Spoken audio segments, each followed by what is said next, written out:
Dios los bendiga, mis hermanos. ¿Cómo están esta mañana? ¿Bien? Bueno, bendecidos, amén. Gloria al Señor. Pienso en esa pasión que no debemos perder cuando venimos a la casa del Señor a escuchar la palabra del Señor. ¿Cuántos vienen a escuchar la palabra de Dios? Yo también, hermano, créame. De primeras el predicador, si no, graves. Y venimos a estudiar la bendita palabra del Señor, amén. Le invito a hacer un poquito un recuento muy sencillito ahí en su mente. Y usted va a estar recordando qué hemos aprendido en este tema de la guerra espiritual. Y quizá lo personal, una de las enseñanzas que más, o porciones bíblicas que el Señor utilizó más para edificar mi vida y confrontarme fue esa ocasión en la que Elías se metió a la cueva, ¿verdad? Y sabemos que en la cueva como tal no hay respuesta, cuando nos escondemos, cuando nos quedamos ahí. Pero una vez que él lo buscó, una vez que el Señor llamó y tocó el corazón de este hombre, el Señor le dio el ánimo para que se levantara de nuevo, amén. Y eso me lleva mucho a reflexionar sobre la misericordia que Dios tiene con nosotros, amén. Que a veces en medio del desánimo, de las circunstancias tan complejas a veces de la vida, el Señor tiene misericordia de sus hijos, tiene misericordia de nosotros, nos levanta, nos anima, nos reconforta. De muchas formas somos afligidos, amén. A veces la gente piensa que solo aflicción es una enfermedad o solo una angustia económica o solo una angustia emocional, pero hay muchas formas en las que muchas veces somos afligidos. En lo personal sufro mucho en el tema de la exposición de la palabra de Dios al escuchar hoy cómo muchas veces la Biblia se saca de los púlpitos. En lo personal me hace sufrir mucho eso, cuando escucho mensajes motivacionales, humanistas, cuando no escucho que se exponga la palabra de Dios, porque crecí en el Evangelio. Cuando nací en el Evangelio y sé lo que es Evangelio, sé lo que es Cristo. Entonces, cuando no escucho eso, realmente sufro mucho y sufrimos de muchas maneras, ¿verdad? Pero Dios sabe alentarnos, Dios sabe fortalecernos, Dios sabe darnos un ánimo y llamarnos a seguir adelante, amén. El mensaje de esta mañana va dirigido a ello y estos domingos que vamos a estar escudriñando este tema, si lo quiere apuntar, si usted tiene sus apuntes, va a ser las estrategias que el enemigo utiliza para dañarnos. ¿Listo? Vamos a ver bíblicamente, no las vamos a ver todas porque no alcanzamos, pero vamos a ver bíblicamente algunas de las estrategias más terribles que el enemigo utiliza para hacernos extraviar de la fe, ¿verdad? Para desanimarnos, para desalentarnos, etcétera. Y hoy vamos a ver una que es muy poderosa y le ha funcionado mucho durante todo el tiempo de la humanidad, y es el temor, el miedo, ¿verdad? Yo le voy a la Biblia, por favor, en Segunda de Reyes, capítulo 18. Estuve tocando esta porción, pero más desde Crónicas, hablando acerca del rey Ezequías. Pero hoy vamos a hablar acerca de la estrategia que el enemigo utiliza, o las estrategias para extraviarnos de la fe o para dañar nuestro corazón. Y esta es el temor. Otra de las cosas en las que fue edificado, y ahora que estamos hablando de la armadura de Dios, muchos todavía piensan, bueno, ¿qué significa vestirse de la armadura de Dios? Hay un texto en Romanos que dice: vestidos pues del Señor Jesucristo y no probéis para los deseos de la carne. Vestirse de la armadura de Dios, vestirse del carácter de Cristo. Es básicamente eso, amén. Ningún cristiano o alguien que se precie ser cristiano, si no se viste de Cristo, no es cristiano, ¿verdad? Entonces tiene que vestirse del carácter de Cristo para que vean reflejado al Señor Jesucristo en nuestras vidas, amén. Entonces le invito a leer en esta mañana. ¿Quiere colocarse sobre sus pies, por favor? Vamos a leer los primeros versículos. Dice: en el tercer año de Oseas, hijo de Ela, rey de Israel, comenzó a reinar Ezequías, hijo de Acaz, rey de Judá. Cuando comenzó a reinar era de 25 años y reinó en Jerusalén 29 años. El nombre de su madre fue Abi, hija de Zacarías. Hizo lo recto ante los ojos de Jehová, conforme a todas las cosas que había hecho David su padre. Él quitó los lugares altos y quebró las imágenes y cortó los símbolos de acera, e hizo pedazos la serpiente de bronce que había hecho Moisés, porque hasta entonces le quemaban incienso los hijos de Israel, y la llamó Nehuστán. En Jehová Dios de Israel puso su esperanza, ni después ni antes de él hubo otro como él entre todos los reyes de Judá, porque siguió a Jehová y no se apartó de él, sino que guardó los mandamientos que Jehová prescribió a Moisés. Y mire esto: y Jehová estaba con él, y a donde quiera que salía prosperaba. Él se rebeló contra el rey de Asiria y no le sirvió. Hirió también a los filisteos hasta Gaza y sus fronteras, desde las torres de las atalayas hasta la ciudad fortificada. ¿verdad? Tremendo este texto. Pues oremos en esta hora. Amado Dios, queremos darte gracias por el privilegio que nos das de escudriñar tu bendita palabra y de tomar, Señor, este texto bíblico, Señor amado, para, oh Dios de los cielos, fortalecer nuestra fe, para fortalecer, Señor, nuestro corazón. Necesitamos esta buena palabra, Señor. Necesitamos ser redarguidos, tocados, ministrados por tu palabra, Señor. Y no hemos venido a otra cosa, oh Dios de los cielos, sino sencillamente a escuchar tu voz, Dios. Gracias, Señor. Tú eres bueno, tú eres maravilloso. Esta hora te pido que tú también te glorifiques, Señor. Tu palabra no vuelva vacía, oh Dios, y que el corazón que está endurecido, que está, oh Dios de los cielos, Señor, reacio a tu palabra, sea quebrantado, sea quebrado. Oh Dios, y tu Santo Espíritu redarguya en esta mañana y convenza de pecado, de justicia y de juicio. No salgamos iguales, Señor. Y al exponer esta tu bendita palabra, Señor, definitivamente no somos iguales, Señor. Tu palabra confronta, tu palabra anima, tu palabra redarguye, tu palabra nos alienta y tu palabra sobre todo nos alinea a tu perfecta voluntad. Así que gracias en esta mañana. Hoy te bendecimos y te damos gracias por esta fiel oportunidad que nos das de escuchar tu palabra una vez más. Amén y amén. Tome su lugar, por favor.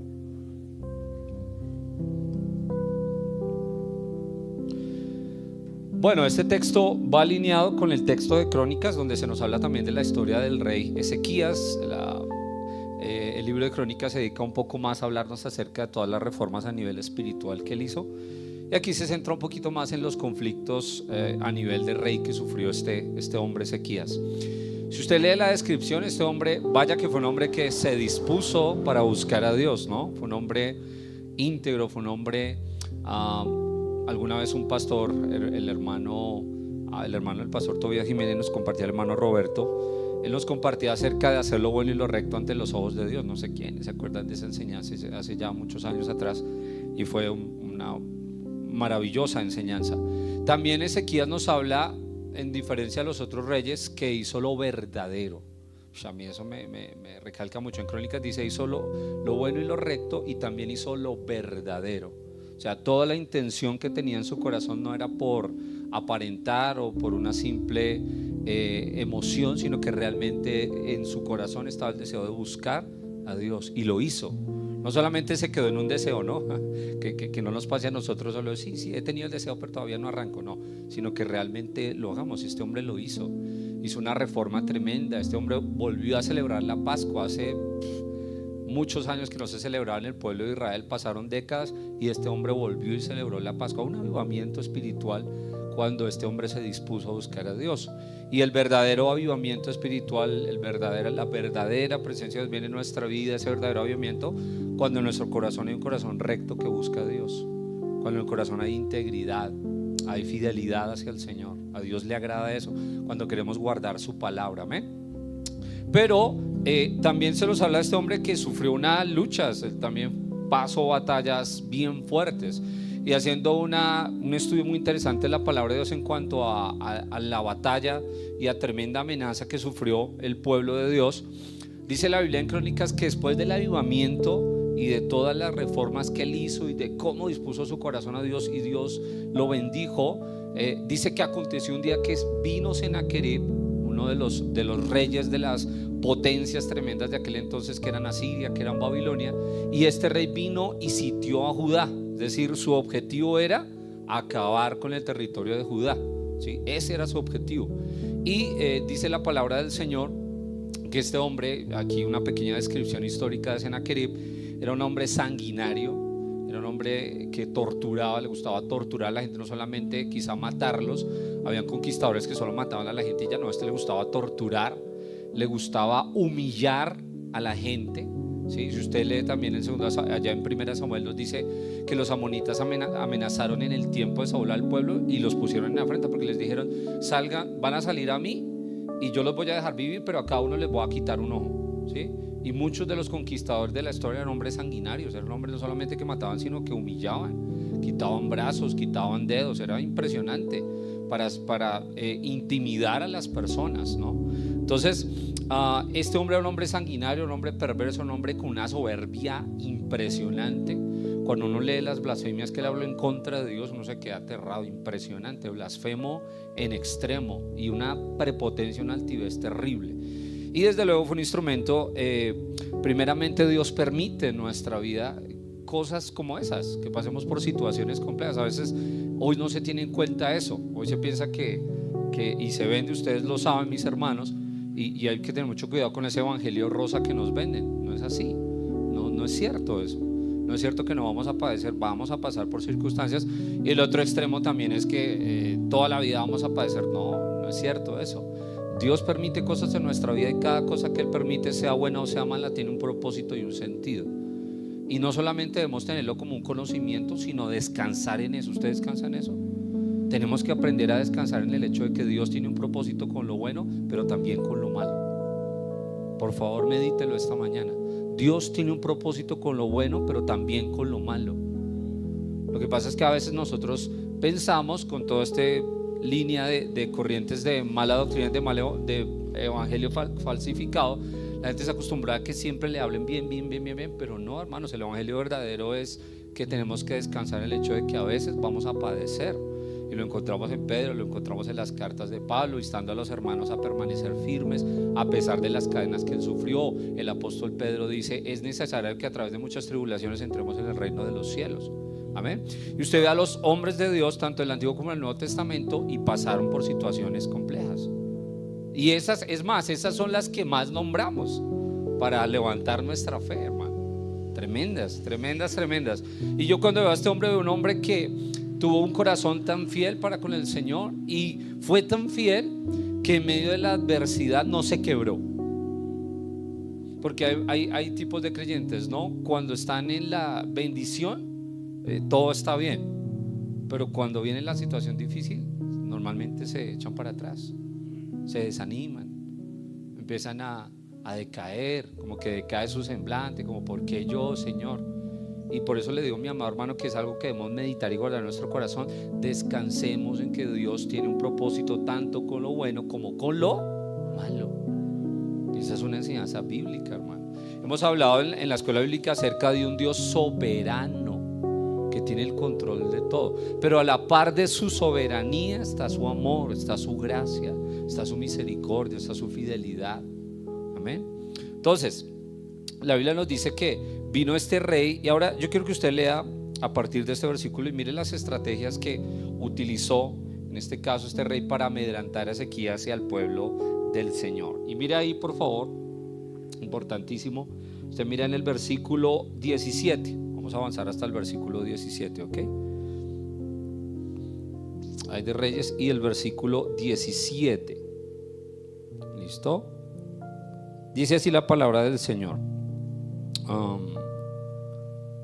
Dice: después el rey de Asiria envió contra el rey Ezequías al Tartán, al Rabsaris y al Rabsacés con un gran ejército desde Laquis contra Jerusalén, y subieron y vinieron a Jerusalén, y habiendo subido vinieron y acamparon junto al acueducto del estanque de arriba, en el camino de la heredad del lavador.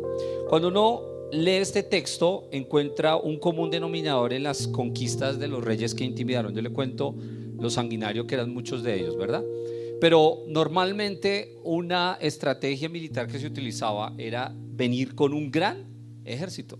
Si un rey quería intimidar, no venía con 500, no venía con 300. Bueno, a propósito, que los 300 no eran tan 300, ¿no? Eran más como más de 1000, como 1200, los que nombramos nosotros no los 300 de Gedeón, esos sí eran 300, hermano. Cuando se habla, esos sí eran 300. Los 300 persas griegos no eran tan 300. Pero siempre que un ejército, un hombre quería intimidar, venía con un gran ejército. Tomaba soldados de otros ejércitos y rodeaban la ciudad, la sitiaban. O sea, es decir, no dejaban que ninguno saliera ni entrara, no dejaban que el ejército se pudiera organizar, ¿sí? Habían ejércitos que se podían organizar para pelear, pero en este caso no. El sitio se trataba de rodear la ciudad para que no tuviera agua, para que no tuviera comercio, comida, y así la ciudad cayera y fuera conquistada. Esa era la estrategia. Y usted lee que vino con mucha gente, vino con mucho pueblo, vino con mucho ejército. Y cuando uno mira acerca de esta estrategia que siempre el enemigo ha utilizado. Una de las cosas que el enemigo utiliza muchas veces, que Dios permite muchas veces en nuestra vida, y claro, el enemigo sabe cómo utilizar todas estas estrategias en nuestra vida, es muchas veces intimidarnos con muchas cosas. Cuando uno lee acerca de Job, que ya lo vamos a mirar, cuando el diablo va a la presencia de Dios y pide a Job para poder quizá ponerlo a prueba y que esta dificultad esté sobre él y que Dios lo permite, miren eso, maravilloso eso, por eso le digo que descansemos en el Señor. Hasta el diablo para tocarnos tiene que pedir permiso. ¿Cómo la ve? Tremendo, ¿sí o no? No puede, que el diablo me está, no, hermano, él tiene que ir primero a pedir permiso. Amén. Voy a hacer eso de pronto con los de afuera, pero con los que estamos los que somos hijos de Dios. ¿Cuántos hijos de Dios sabemos esta mañana acá? Yo descanso en eso. Amén. Entonces él va y pide y dice, pero es que Job pues le sirve de balde, pero tóquelo a ver, toque todo lo que tiene, verá que lo va a maldecir. Y Dios permite eso, ¿verdad? El diablo destruye todo lo económico y mire eso que hace el enemigo, destruye toda la economía de Job, lo deja en la ruina, y toca algo que es una fibra sensible que muy pocos pueden pasar, y es que los hijos de Job mueren. No murió uno, no murieron dos. Yo les contaba acerca de un pastor amigo mío que 2 hijas de él, niñas chiquiticas, murieron, fallecieron cuando eran niñas y en unas circunstancias muy difíciles. Yo decía, wow. Y veo el carácter de Dios en esos hombres que a pesar de esas pruebas saben quién es Dios y se mantienen y nunca viven con resentimiento y amargura en su vida, sino que conocen que Dios tiene un propósito con todo. Y eso es una enseñanza para nosotros. Amén. Ahora, el enemigo no contento con esto, la segunda ocasión dice, y el análisis de Satanás acerca del ser humano dice, es piel por piel todo lo que el hombre tiene hará por su vida, toque su carne. Ya, bueno, listo, no renegó con todas las situaciones externas, aunque sus hijos murieron y fue algo emocional fuerte, pero tóquelo a él, toque su carne, que pase por una enfermedad y verá que lo va a maldecir. Y el diablo le apostaba a eso, pero ni aún así Job maldijo a Dios. Y cuando yo encuentro a los hombres de Dios, jamás protestaron en un despropósito hacia lo que Dios permitió en sus vidas. Sí, muy común en las películas. Uno mira las películas, ni me gusta verlas porque muchas de ellas son distorsionadas. ¿No han visto? Distorsionadísimas. Entonces cuando Dios le pide el hijo a Abraham dice, ¿por qué, Señor, mi hijo? No veo eso. Es más, él dice, Dios se proveerá de sacrificio, de cordero para el sacrificio. No lo veo en esa tónica de cuestionar a Dios. Veo un Job que adoró a Dios. Veo un Job que conocía el propósito soberano y perfecto de Dios en cada situación de su vida. Hermanos, si algo debemos cuestionarnos y empezar a aprender en nuestra vida, es que tanto conocemos a Dios. Miren, un ejercicio muy sencillo y por eso muchas veces tenemos temor. Es cierto que muchas veces el temor radica en el miedo a lo desconocido. Y esta mañana quizá usted viene y está sentado escuchando la palabra del Señor y en el fondo de su corazón usted lucha contra muchos temores. Usted de pronto dice, hermano, mi mayor temor es estar solo. Es que mis hijos nunca se ocupen de mí cuando yo esté viejo y no pueda trabajar. Mi mayor temor es que mis hijos no sigan a Dios. Mi mayor temor es que mis hijos me dejen en un ancianato, que se me muera mi esposo, mi esposa. Esos son temores. Y el enemigo es experto en venir a traer ese tipo de pensamientos a nuestro corazón. Pero cuando uno realmente conoce a Dios y empieza a confiar en Él, se da cuenta que no debe temer. Él tiene el control de esas cosas. Mira, ahora que miramos acerca de los atributos, reflexiono sobre eso. Eso no es para memorizar y que usted se lo sepa de memoria, no, y está bien, pero la verdadera parte es que aprendamos a descansar en ese Dios que tiene el control de todo. Y decía un predicador de forma muy acertada, para Dios el futuro es historia. Él ya sabe qué ha de ser nuestro futuro. Y dice también Jeremías, hablando incluso de los que estaban en el cautiverio, Dios dice, yo sé los pensamientos que tengo acerca de vosotros. Y eso que estaban cautivos. Bueno, los pensamientos de Dios para con nosotros son buenos. Y todo lo que pasamos tiene sentido y tiene propósito. Aún el sufrimiento, la necesidad, la enfermedad, la angustia, todo tiene propósito en nuestra vida. Todo, hermano. amén. Entonces este hombre, y lo estoy parafraseando para que nos rinda, este hombre, aún a pesar de la constante adversidad, no encontró un despropósito. Dice la Biblia, en esto no pecó Job ni atribuyó a Dios un despropósito. Y esas adversidades normalmente llenan nuestro corazón de miedo. Ustedes saben que mi chiquitina, bueno, hace ya algún tiempo atrás se quemó los piecitos, y eso hace más de un año, y a ella le quedó un temor así con respecto a lo caliente. Entonces ya cuando ve lo caliente y estábamos enseñándole a montar bicicleta, yo estaba en esa tarea para que venciera el temor. Le dije, no, mi amor, tranquila, mira, yo estoy aquí contigo. Y ella temblaba y le quedó ese tema de mucho temor, porque ya no era así. Y muchas veces veo como nosotros, cuando pasamos por esas circunstancias, como que lo que viene a nuestro corazón es un temor. Uy, no, si esto me pasó, pues no me imagino qué me puede pasar después. Quitemos eso, hermano, de nuestro corazón, porque el Señor nos dice muchas veces en su palabra: no temas, no tengas temor. Y la estrategia del enemigo es avasallarnos con muchas cosas, muchas veces como abrumarnos.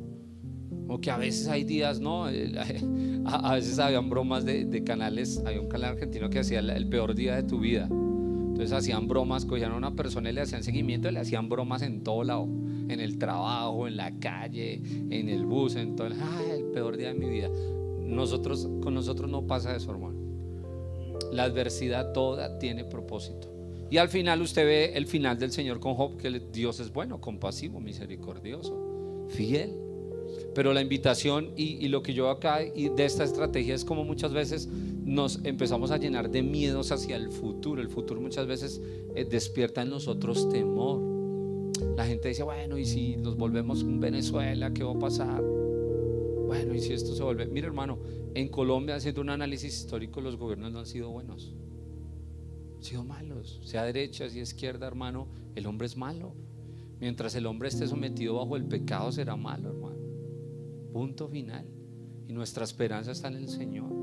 El Señor, yo no dependo de un partido político, de un movimiento político, de una filosofía, del presidente de turno. Mi esperanza está en el Señor.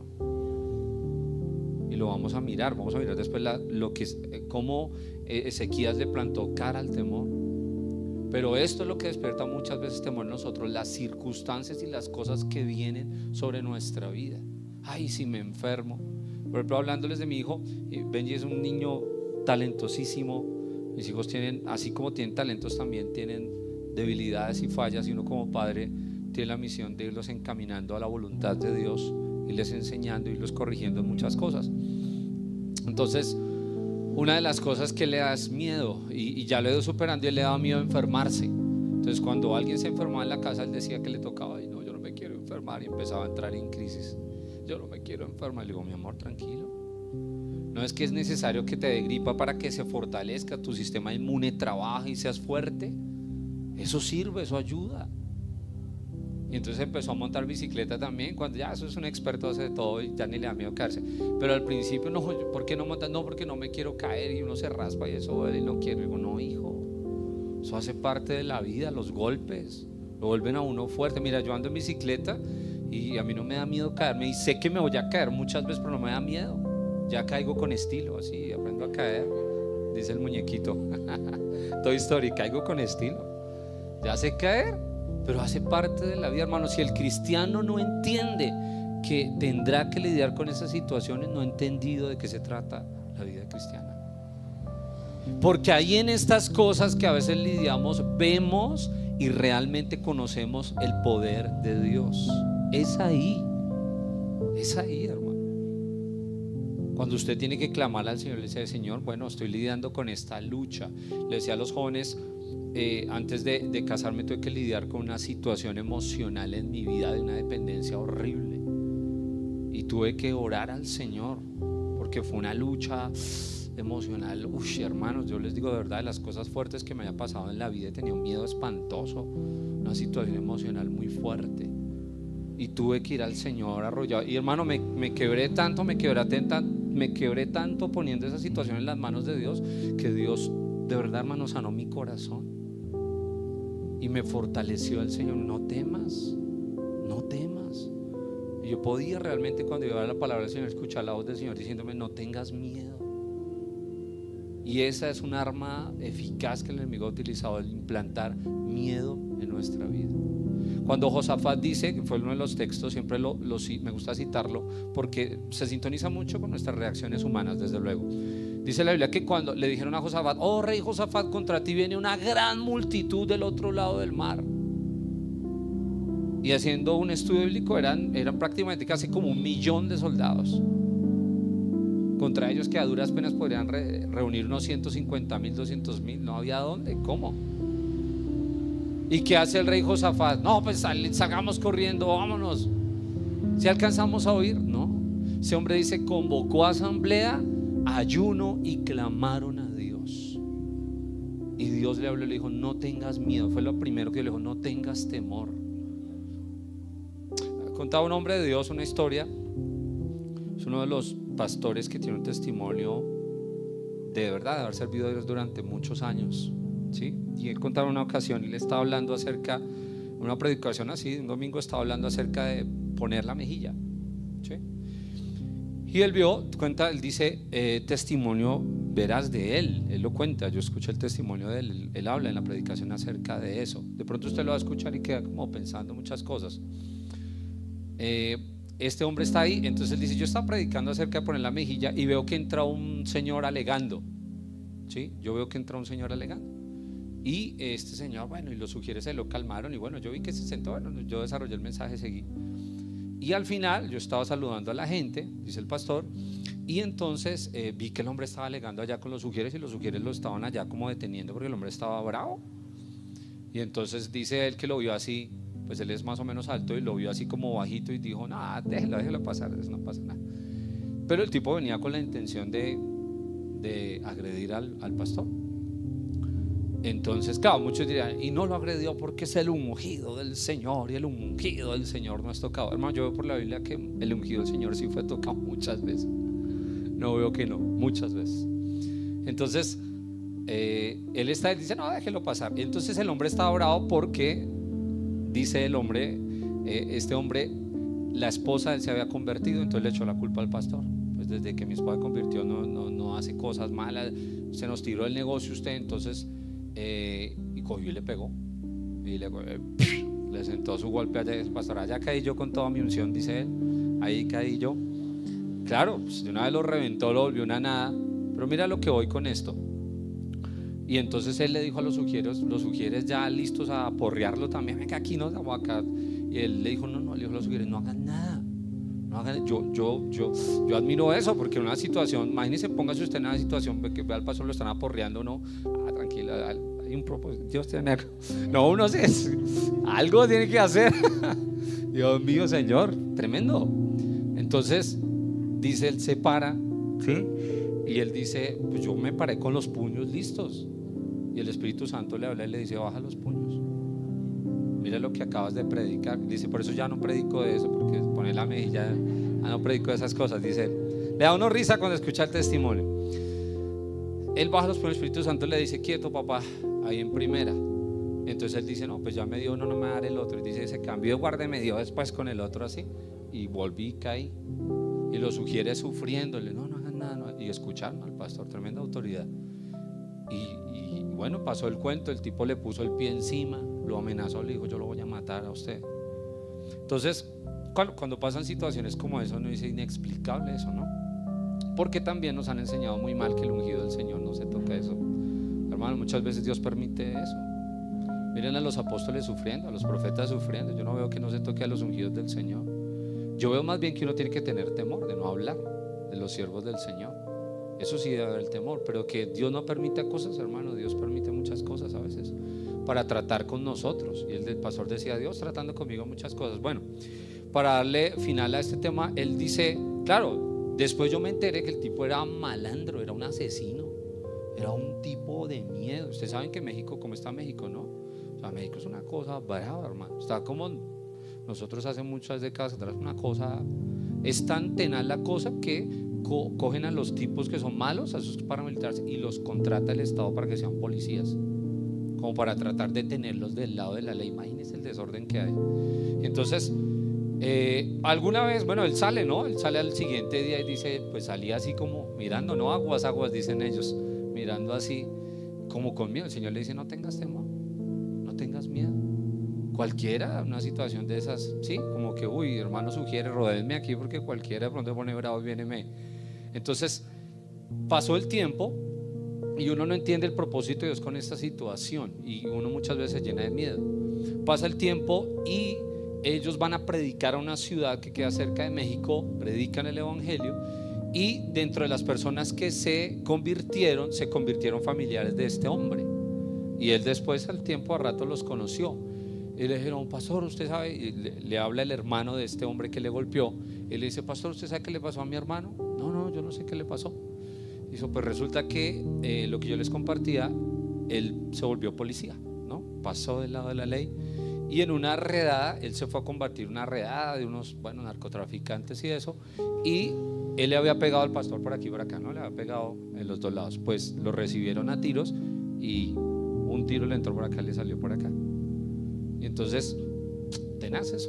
Decía el pastor: fue duro escuchar eso porque, pues imagínate, el hombre no se arrepintió, era malo, siguió siendo malo. Entonces, uno cuando escucha todas estas cosas, uno dice: ¿qué propósito hay en eso? A cualquiera le daría temor, ¿sí? ¿Qué propósito hay en eso? No solamente Dios tratando con aquel hermano, el pastor, en mucha de su fe, trato con sus emociones, con su conducta, etcétera, etcétera, etcétera, sino que miren cómo Dios hace justicia. Él no levantó sus manos, él no hizo nada, y Dios tomó eso. Y a veces nosotros no entendemos, nos llenamos de miedo, como que nos da espanto pasar por situaciones complejas. No, Dios mío, yo no quiero llegar a la vejez porque la vejez es terrible. Y hay gente que tiene miedo a la vejez. Cuando uno lee la Biblia dice: no tengas miedo en la vejez, ni siquiera, porque Dios sostiene nuestra vejez. Él se encarga de nosotros.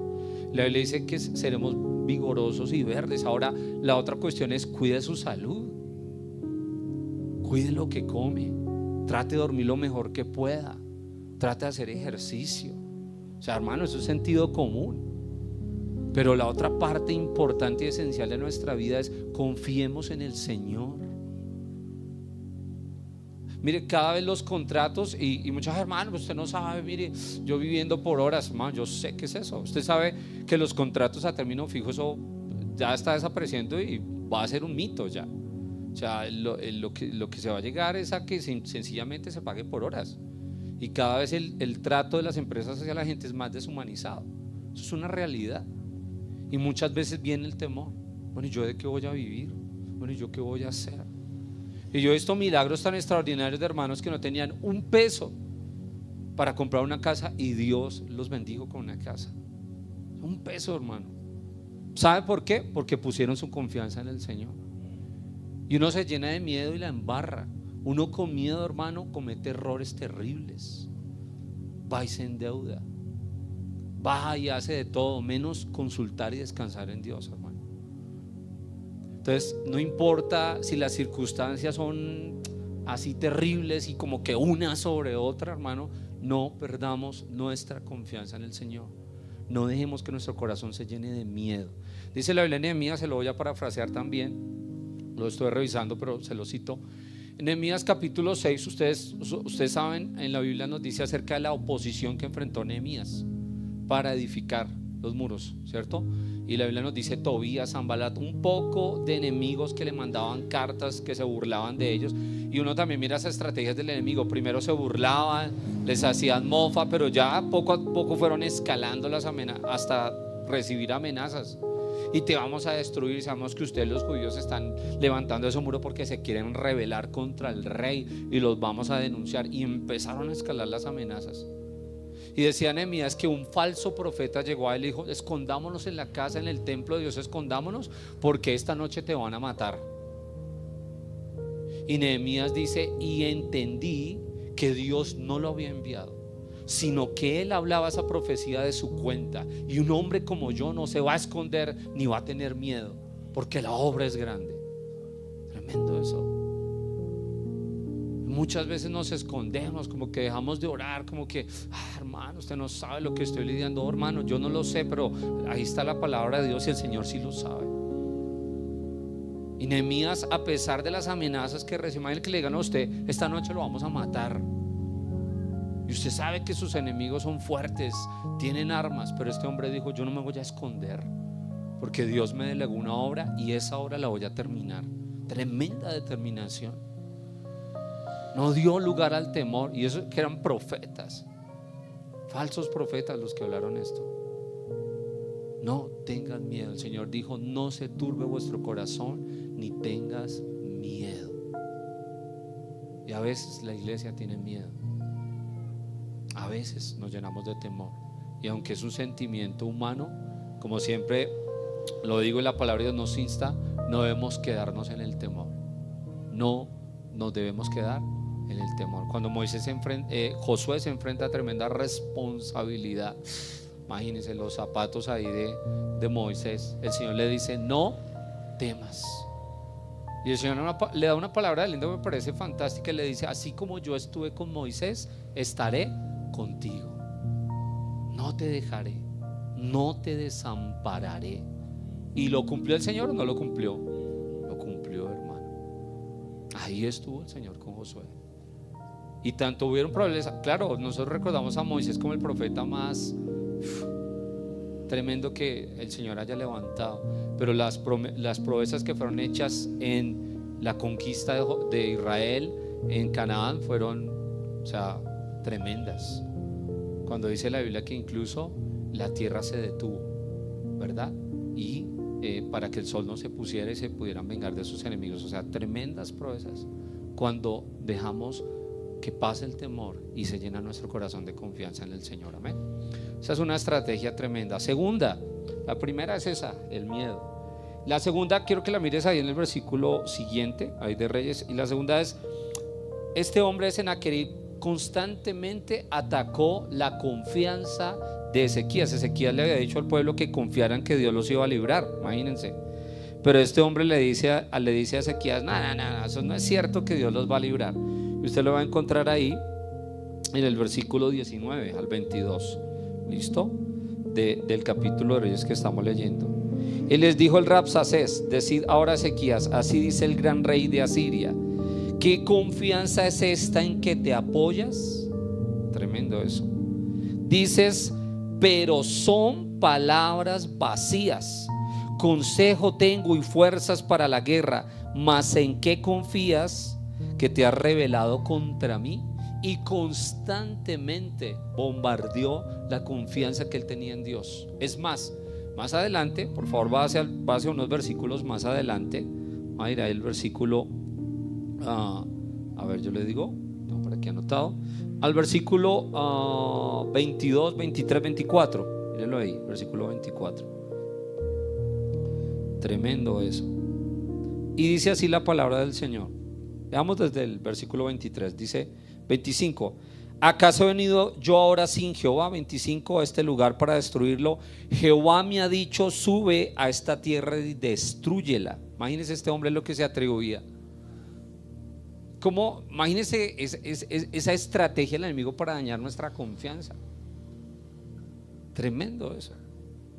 Ahora, ¿qué interpreta o qué realmente interpretación bíblica hay acá? Usted sabe que el enemigo muchas veces, y una de las cosas más terribles y estrategias más dañinas que el diablo usa, es utilizar la misma Biblia para engañar a la gente.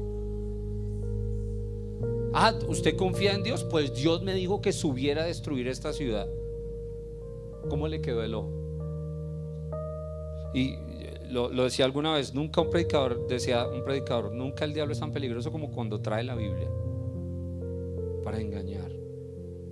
Y hoy la Biblia es mal utilizada en muchos lugares, utilizada de una forma incorrecta. Y por eso les digo, uno de los peligros es no entender que Dios tiene propósito con todas las cosas que pasan. Dios tiene un propósito con todo. Solo es confiar en el Señor, pero Dios tiene un propósito con todo. Y una de las estrategias que el enemigo siempre ha usado es torcer la escritura. O sea, la vamos a ver en 8 días, la estrategia de la duda. Y vamos a ver cómo se tergiversan las escrituras para dañar nuestra vida. Pero el enemigo sabe usar eso. Y todo el tiempo atacó la confianza de Ezequías. Usted puede permanecer en oración y usted confía en el Señor, el diablo va a atacar esa confianza Pero mire lo que está pasando. Pero ¿cómo va a confiar si mire, están cortando el personal de su empresa? Cada día hay menos trabajo. ¿Qué va a hacer? A confiar en el Señor, y ahí me voy a quedar. Y el diablo todo el tiempo está bombardeando. Mire, toda su familia ha muerto. Alguien ha muerto de cáncer en alguna generación. Usted seguro también se va a morir de cáncer. Mire que le está doliendo el estómago, la cabeza, todo. Hermano. Y hay gente que ya hace como que, bueno, por eso yo no canto esa frase cuando dice en esa canción, que es buena, pero hay que tener mucho cuidado con las frases que a veces cantamos incluso en las canciones, ¿no? Entonces en esa canción de cambiaré mi tristeza, entonces dice cambiaré mi enfermedad. Entonces y todo el tiempo se canta mi enfermedad. Entonces digo, no, la enfermedad no es mía. Sí, a veces cargamos con una cosa, es mía, esta es mi enfermedad, yo la tengo y estoy sufriéndola y aquí la tengo. No, amén. Y hay gente que le gusta victimizarse con eso. Eso es horrible de nosotros los seres humanos, como hacer sentir lástima a los demás por lo que nos pasa. No, hermano, eso no está bien. Satanás utiliza a Pedro para decirle: Señor, no vayas a la cruz, que esto no te acontezca. Y el Señor le dice: apártate de mí, Satanás, porque estás poniendo la mira en las cosas de los hombres, no en las de Dios. No se trata tampoco de: ay, hermano enfermo, yo sufro, pobrecito. Es como come chitos al pie, amigo. Usted no sabe las que yo sufro. No se quede ahí abrazando eso, hermano. Amén. No sé, esa es una artimaña del diablo también para engañar. Y hay gente que anda así cabizbaja y como que esto, y este fue mi castigo, yo con esto me quedo hasta el final de mis días. No. Por eso ni el evangelio es todo el tiempo sufrir, ni tampoco todo el tiempo el color de rosa. No. Dios permite en nuestra vida ciertas cosas. Miren, en el tiempo de Ezequías hubo avivamiento, pero también en ese conflicto Ezequías vio el poder y la gloria de Dios. Y esa es la vida como cristianos. Y vamos creciendo. Cada adversidad, cada prueba, pero cada momento también de alegría y gozo nos va haciendo crecer para salvación. Pero tengamos cuidado, porque el enemigo sabe utilizar muchas veces la Biblia para tratar de dañar a muchos. Y hoy sí que ha sido utilizada mal la escritura. Muy mal, hermano. Mal estudiar la escritura. Y eso pasa muchas veces cuando Cristo deja de estar en el centro de los mensajes. Eso es clave, hermano. Yo crecí, no sé cuántos recibieron el evangelio más o menos para los años 70, 80, que aquí en Colombia una gran predicación del evangelio, muchísimo. En los años primeros décadas, primera parte de década del 90, un avivamiento en la alabanza en los 80, impresionante, pero de verdad impresionante.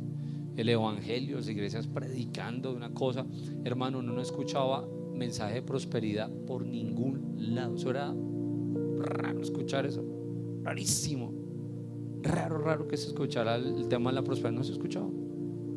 Las canciones todas eran cristocéntricas, centrobíblicas. La exposición del mensaje era Cristo en el centro.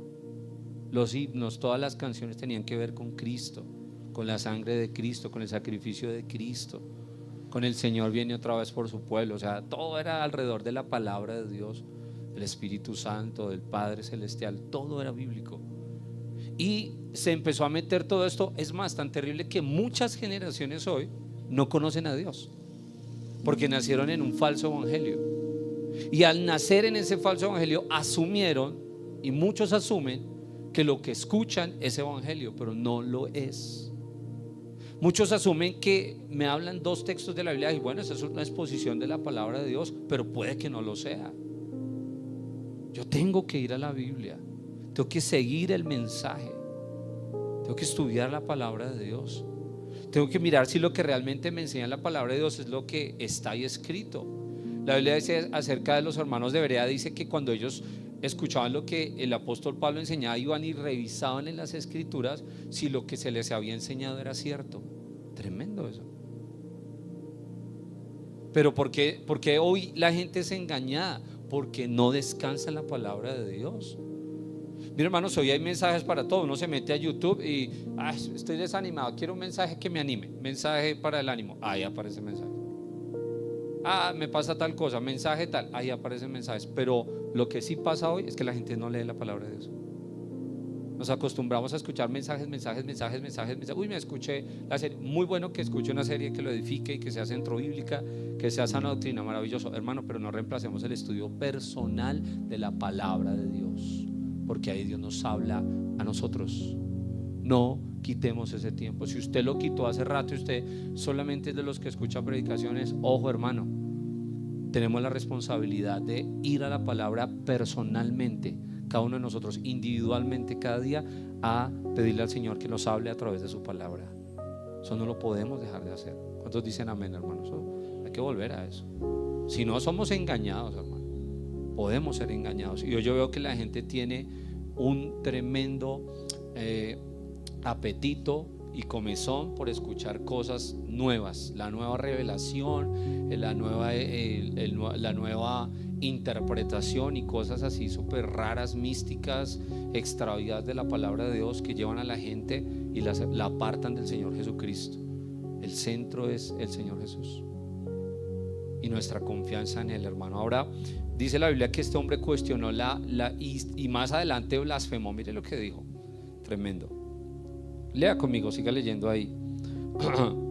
Los siervos de Hilcías, y los siervos de Ezequiel le dijeron: te rogamos que hables a tus siervos en arameo, porque nosotros lo entendemos, y no hables con nuestra lengua, la lengua de Judá, oídos del pueblo que está sobre el muro.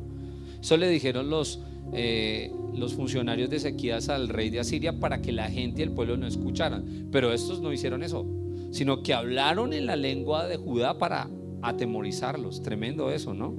Por eso le digo que el enemigo utiliza la palabra también.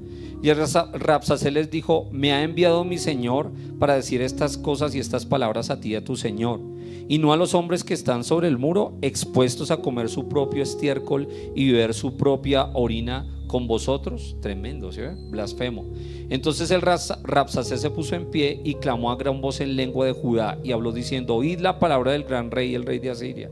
Así ha dicho el rey: no os engañe Ezequías, porque no os podrá librar de mi mano, y no os haga Ezequías confiar en Jehová, diciendo: ciertamente nos librará Jehová, y esta ciudad no será entregada en mano del rey de Asiria. No escuchéis a Ezequías, porque así dice el rey de Asiria: haced conmigo paz y salid a mí, y coma cada uno de su vid y de su higuera, y beba cada uno las aguas de su pozo, hasta que yo venga y lo lleve a una tierra como la vuestra, tierra de grano y de vino, tierra de pan y de viñas, tierra de olivas, de aceite y de miel, y viviréis y no moriréis. Obviamente era mentira. Que rey conquista una tierra y le dice a sus moradores: entréguense a mí, que yo les voy a llevar a una tierra igual que esta. Obvio que no. Dice: no oigáis a Ezequías, porque os engaña cuando dice: Jehová nos librará. ¿Y acaso alguno de los dioses de las naciones ha librado su tierra de la mano del rey de Asiria? ¿Dónde está el Dios de Amad y de Arfad? ¿Dónde está el Dios de Sefarbaín, de Era y de Asa? Y usted lee en la palabra del Señor, cuando estudió todos estos pueblos, todas fueron conquistas del rey de Asiria, todas. O sea, el hombre tenía un currículo de conquistador terrible. Cualquiera hubiera sentido temor. Pero ese es el punto, hermano. Donde muchas veces el enemigo bombardea, el enemigo utiliza algo que se llama argumentos. Por eso la Biblia dice: derribando todo argumento que se levanta contra el conocimiento de Dios. Lo que el diablo ataca en nuestra vida es el conocimiento que tenemos de Dios. Si tú dices: yo confío en el Señor, el diablo atacará esa confianza. Si dice: no, Dios me sana, el diablo atacará esa confianza que tienes en el Señor. No, te vas a morir. No, te va a pasar esto. Si usted anda en moto, un día esto lo va a espichar un carro. Hermano, ¿no hay accidentes cada día? Sí, hermano, pero Dios nos libra. Dice la Biblia en el Salmo 121: no se dormirá el que te guarda. Y el Señor le hablaba al pueblo de Israel, y desde luego tiene una aplicación espiritual para nosotros. Amén. El Señor nos guarda, hermano. ¿Usted cree eso, hermano? Yo creo eso. Claro, la otra parte: sea prudente. No, el Señor me guarda. ¡Nya! Me pasa así por los carros 120. A ver, hermano. Eso no se llama confiar, eso se llama tentar al Señor. Eso es tentar al Señor. Eso no es confiar. Usted confía, pero sea prudente. Yo me iba por la autopista en la bici. Ustedes saben que no veo muy bien. Y el Señor me dijo un día, clarito me lo dijo: no más, por la autovía. Yo me iba pegadito ahí por la orilla, no me iba rápido, con mis luces, todo bien. Ve. Y el Señor me dijo, no más. Ahí tiene la ciclorruta. ¿Qué hace ahí? Así, pum, listo. Yo, Señor, perdóname. Y desde ese día para acá no tenté al Señor. Pues me esperan en la casa. Hermano, a veces de verdad es imprudente. Tiene que confiar en el Señor, pero confiar y ser prudente. ¿Cuántos dicen amén, hermano? Confíe y sea prudente, hermano. El Señor me va a proveer, y usted va todos los domingos y gasta restaurante 200, 300. El Señor me provee, bendito sea el Señor. No, hermano, claro que el Señor provee, pero hay que ser buenos administradores. Las dos cosas deben estar en balance. ¿Cuántos dicen amén? Eso es, hermano. Pero el diablo siempre atacará nuestra confianza en el Señor. ¿Ustedes confían en que Dios los va a librar? Pues no, mire, este rey ha conquistado y después este hombre blasfema al Señor. ¿Quién es Jehová? Dice así. ¿Quién es Dios para librarlos a ustedes? Tremendo eso. Y ahí empieza algo que vamos a ver en 8 días, porque esto conecta con la enseñanza de 8 días. La duda. Tremenda la duda. Porque cuando usted duda, su oración no tiene respuesta. ¿Sabía usted eso? Cuando oramos con duda, nuestra oración no agrada al Señor. Por eso, hermano, no debemos perder la confianza en el Señor. Una vez que hemos perdido la confianza, empezamos a dudar de lo que Dios hace, y ahí el enemigo habrá cogido una tremenda ventaja. No dude. Usted puede venir esta mañana y está luchando en medio de la alabanza. El pastor nos ha amonestado muchas veces acerca de eso y tiene mucha razón. En el sentido, tiene toda la razón, en el sentido de que muchas veces, hermanos, nosotros somos parcos en el sentido de no esforzarnos para alabar al Señor, para levantar nuestras manos. Y de verdad nos pasa, hay veces que no las queremos levantar. ¿Pero por qué lo hacemos, hermano? Porque Dios no deja de ser. Él es Dios, hermano. Él es Dios. Y cuando yo entendí esta verdad de la alabanza y de la adoración, es que yo no vengo a alabar a Dios porque hoy me siento con ganas de alabar a Dios. Entonces hoy sí salto y hoy sí levanto las manos. No, hermano, Dios es el Señor. Siempre lo alabo. Donde quiera que esté lo alabo. Siempre voy a levantar mis manos, siempre lo voy a reconocer, siempre lo voy a glorificar. Él es Dios. Pero hay gente que no ha entendido esa verdad. Es más, hay gente que todavía tiene un problema y se queda en la casa. Hoy no tengo ganas de ir al culto. No, hermano, todo lo contrario. Me visto, me vengo, no importa el problema que tenga, el Señor está conmigo y el Señor me ha de responder, y Él es Dios, y confío en que Él me va a bendecir, me va a levantar, me va a sostener, y me vengo. Eso es fe, hermano. Eso es confiar en el Señor. Nunca deje de confiar en el Señor. Él le decía al salmista, el salmista decía algo que me edifica, me aprendí ese texto: Jehová cumplirá su propósito en mí. Decía el salmista: mi ayuda y mi libertador es el Señor.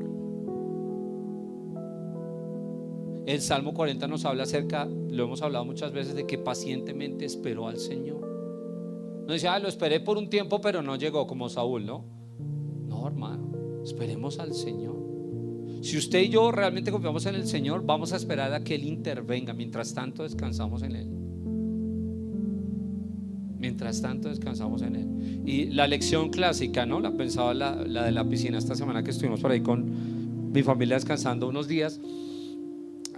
Es muy curioso ese proceso de la piscina, ¿no? Entonces a mí me enseñaron en la vieja escuela. ¿Cuál era la vieja escuela? Que me empujaban y me hacían tragar agua. Y cuando me veían así sin aliento, me cogían del pelo y me sacaban. Así eran mis primos de malos. Terrible eso, ¿no? A mis hijos les tocó el lado bueno. Tírate. No. El miedo de tirarse. No, un niño que no sabe nada. No, pero yo estoy acá, mira, te extiendo mis brazos. No, aún así les da miedo. Y como que después de muchos vencer, ¿no? Ese sentimiento, ¿no? De tirarse y de confiar. Pero es que ahí está el agua. Pero de pronto me puedo ahogar. Y si uno hace la reflexión, yo le digo a mis hijos: no te vas a ahogar porque estoy aquí, mírame, aquí estoy. Yo te voy a agarrar, te voy a sostener, aquí estoy. Y una de las cosas más maravillosas que uno tiene como padre, el privilegio, es darle confianza a sus hijos en Dios, no en nosotros, en Dios. Hijo, yo no temo porque Dios nos va a sostener, y todo el tiempo direccionarlos a que es Dios el que los sostiene. Cuando ellos crezcan, no van a decir: ay papá, no, ellos van a ir. ¿A quién van a ir? A Dios. Direccionemos también la confianza de nuestros hijos en Dios. porque algún día no vamos a estar y ellos tendrán que confiar en el Señor. Amén. Eso utiliza el enemigo para decirnos. Última, que la vamos a mirar aquí. Ok. Y quiero que mire por favor, hay el libro de importante 29. Ahí vamos a leer el versículo 31. ¿Listo? Mira ahí el siguiente capítulo, por favor. Espérame un momentico, miro acá. A ver si mandó la fecha. Job, vamos a ir a Job, perdóneme. Vamos a ir a Job. Y vamos a mirar al capítulo 2 del verso 1 al 6.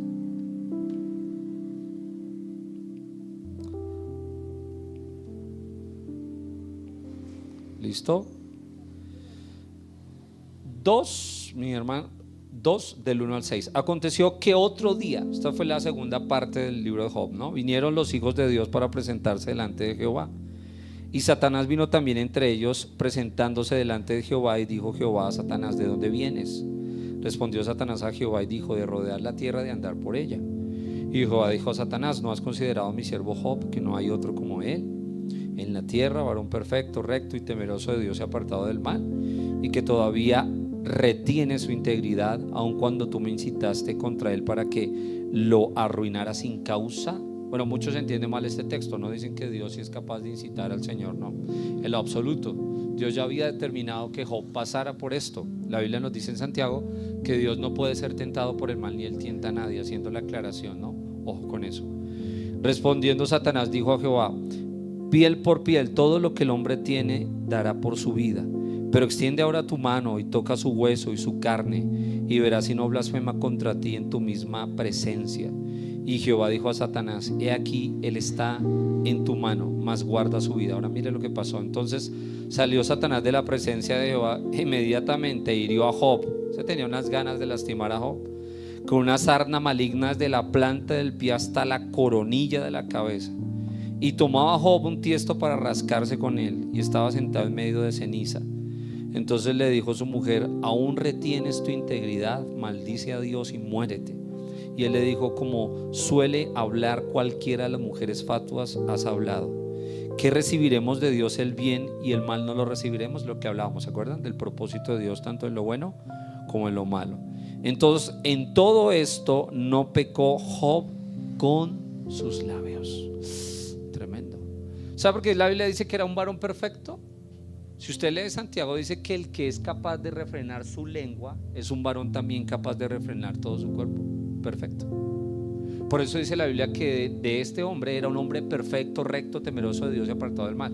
¿No es verdad que nosotros a veces hemos pecado con la boca, atribuyendo a Dios despropósitos con lo que nos pasa? Y Job no lo hizo, hermano, no lo hizo. No atribuyó a Dios. Cuando yo me quedo reflexionando, no dijo: esto me pasa por ser cristiano, esto no tiene sentido en mi vida. No, hermano, quitémonos eso de la cabeza.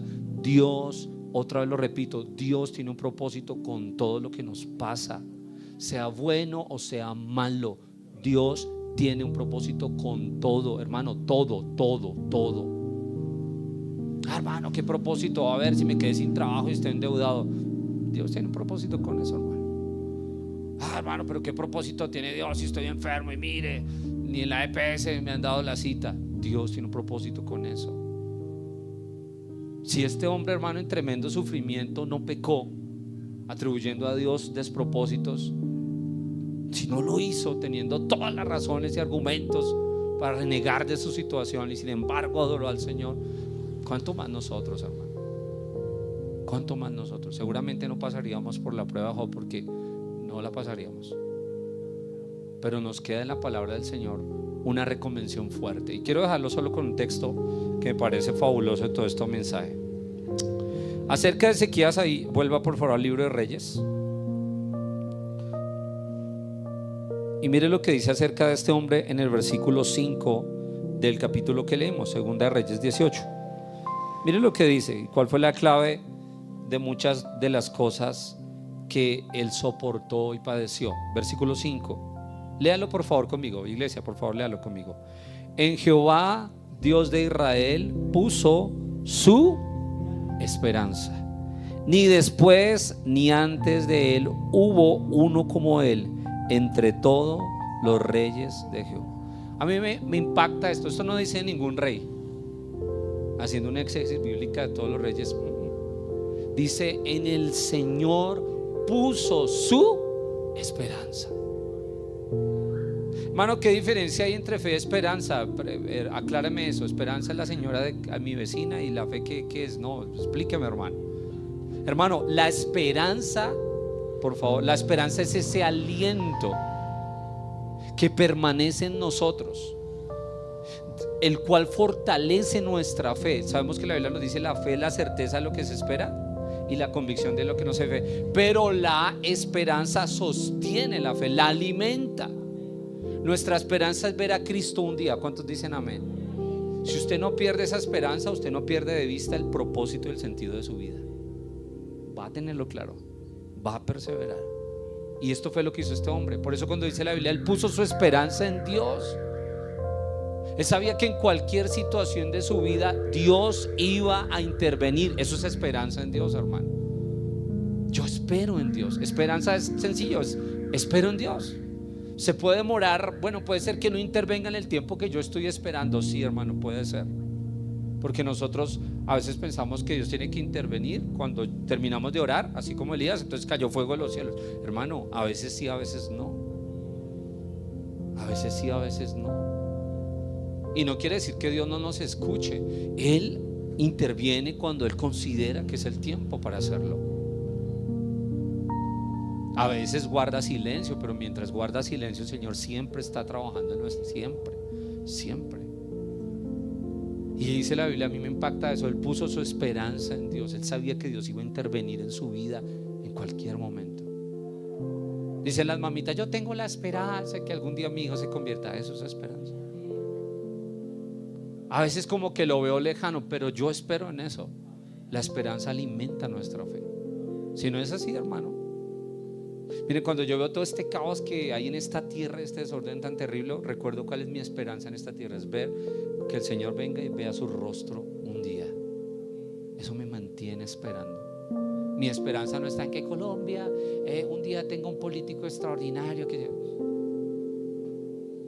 Sí, en el tiempo de David incluso el pueblo hasta practicó la idolatría, pues. Ningún gobierno humano, hermano. No esperemos en ningún gobierno humano, querido hermano y querida hermana.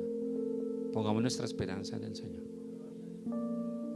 No ponga su esperanza en su esposo ni en sus hijos. Pongamos nuestra esperanza en el Señor. En Él sí vale la pena esperar.